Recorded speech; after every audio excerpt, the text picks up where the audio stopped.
नवी मुंबई महानगरपालिकेच्या निवडणुकीच्या निमित्तानं का असताना सध्या नवी मुंबई शहरामध्ये शिंदे गट विरुद्ध भाजप असाही सामना रंगताना दिसून येत आहे। मात्र याचा फटका सर्वसामान्य नागरिकांना बसलेला आहे। मी नवी मुंबईतील घनसोली या परिसरामध्ये ही इमारत जी आहे 5 मजली आहेत। या इमारतीमध्ये 72 कुटुंब राहत आहेत। साधारणपणे 300 पेक्षा जास्ती जे आहे सर्वसामान्य नागरिक राहत आहेत। नवी मुंबई शहरामध्ये मोठ्या प्रमाणात अनधिकृत बांधकाम आहेत। मात्र अनेक अनधिकृत बांधकाम असताना नवी मुंबई महानगरपालिका असेल, सिडको असेल, मात्र त्या इमारतीवर कारवाई करताना दिसून येत नाही। आता isakal.com आहे देशातील नंबर 1 ची मराठी न्यूज वेबसाईट। प्रत्येक अपडेटसाठी isakal.com ला नक्की भेट द्या। मात्र इथे शिवसेना भाजपामध्ये सध्या संघर्षाची वादाची ठिणगी पडली आणि ठिणगीचा वाद हा सर्वसामान्यांना फटका बसताना दिसून येते। आपल्यासोबत महिला आहेत। अनेक दिवसांपासून ही इमारत गरजेपोटी बांधलेली ही इमारत होती। त्यांना आता न्यायालयाने किंवा प्रशासनाने खाली करण्यास सांगितलं। न्यायालयाने सुद्धा म्हटलं की याच्यावर काय तोडगा काढता येईल या संदर्भामध्ये उच्च न्यायालयामध्ये सुद्धा अपील करण्यात आलेलं आहे। ही नियमित कशी इमारत करता येईल असं न्यायालयाने आदेश असताना सुद्धा सिडकोचे अधिकारी, नवी मुंबई महानगरपालिकेचे अधिकारी या लोकांना बेघर करण्याचा प्रयत्न होतोय। वाद आहे शिवसेना भाजपचा। इथल्या लोकांनी प्रामाणिकपणे काम करत आहे, अपील करत आहे। मात्र सिडकोच्या अधिकाऱ्यांना, महापालिकेच्या अधिकाऱ्यांना मात्र या इमारतीमध्ये राजकारण करायचंय का? शिवसेना किंवा इथले जे नगरसेवक स्थानिक आहेत त्यांना वाद करायचा आहे का? भाजपच्या माजी नगरसेवकांचा इथला वाद आहे का? याच अनुषंगाने चर्चा करतो। आपल्यासोबत महिला आहेत। ताई, ही इमारत खालसा करण्याचे किंवा तोडण्याचे आदेश दिलेले आहेत। इथलं राजकारण होतंय, त्याचा फटका तुम्हाला का बसावा?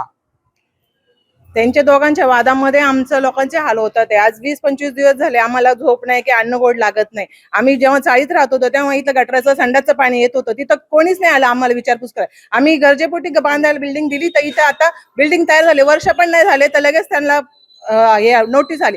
तुम्ही पहिले जे 15,000 नोटीस दिले सिडकोनी, ते पहिला हे करा, नोटीस त्या कारवाई करा त्या बिल्डिंग वरती, मग आमच्यावरती करा ना। सरसकट सगळ्यांवरती करा। आम्ही म्हणत नाही की आमची अधिकृत आहे, अनधिकृत आहे ना, मग सगळ्यांवरती कारवाई करा। आमचीच एक बिल्डिंग का तुम्ही टार्गेट करताय?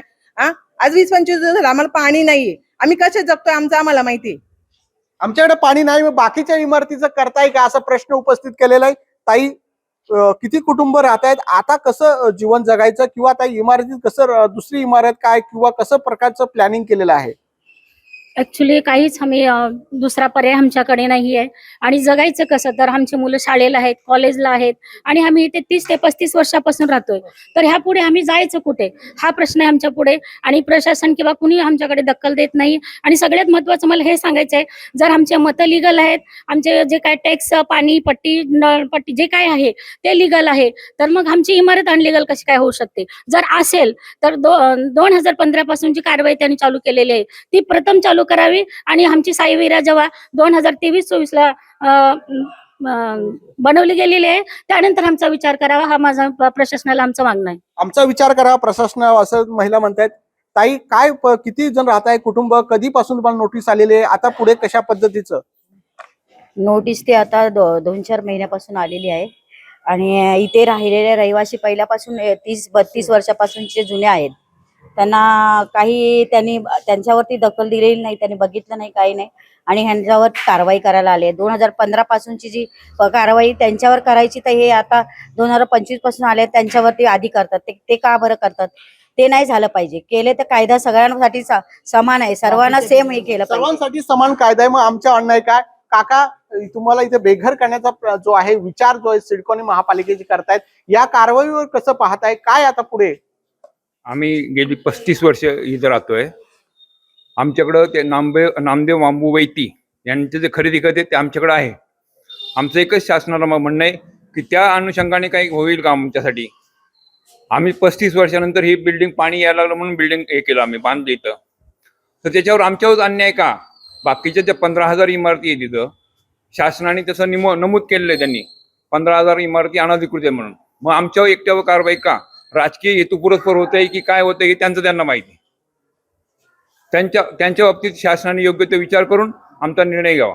शासनाने योग्य तो विचार करावा असे काका म्हणतात। शिवसेना भाजपचा वाद असेल, सिडको महानगरपालिकेचे अधिकारी फक्त हे गरीब आहेत, बेकार होत आहेत म्हणून त्यांच्यावर कारवाई करायची का? इतर इमारती नवी मुंबई शहरामध्ये मोठ्या प्रमाणात अनधिकृत आहेत, 15,000पेक्षा अधिक आहेत. मग तिकडे सिडकोचे अधिकारी आणि महानगरपालिकेचे अधिकारी का लक्ष देत नाही? मग तिकडे अर्थकारण करतायत का? असा सवाल इथल्या महिला आणि इथले पुरुष विचारताना दिसून येत आहे. त्यामुळे सरकार आणि महानगरपालिकेचे आयुक्त, सिडकोचे या लोकांना बेघर करणार का? त्यांच्या मदतीला धावणार का? असाच प्रश्न इथे उपस्थित झालेला आहे. त्यामुळे सरकार किंवा नगर विकास मंत्री एकनाथ शिंदे आता तरी लक्ष देतील का? तिथले नगरसेवक जे आहे शिवसेना भाजप हे राजकारण करतायत, मात्र हा कुटुंबावर अन्याय होतो या राजकारणामुळे आता यांना बेघर शिवसेना भाजपच्या या नगरसेवकांमुळे होतोय का? असाच प्रश्न या निमित्ताने विचारावासा वाटतोय. कॅमेरामॅन ज्ञानेश्वर वाडेसह विकास मेरिडन, साम टीव्ही, नवी मुंबई. देश विदेशातील प्रत्येक घडामोडींचे लाईव्ह अपडेट मिळवण्यासाठी आता साम टीव्हीच्या सर्व सोशल मीडिया प्लॅटफॉर्मला लाईक, फॉलो आणि सबस्क्राईब करा. तसंच सर्व नोटिफिकेशनसाठी बेल आयकॉन प्रेस करायला विसरू नका.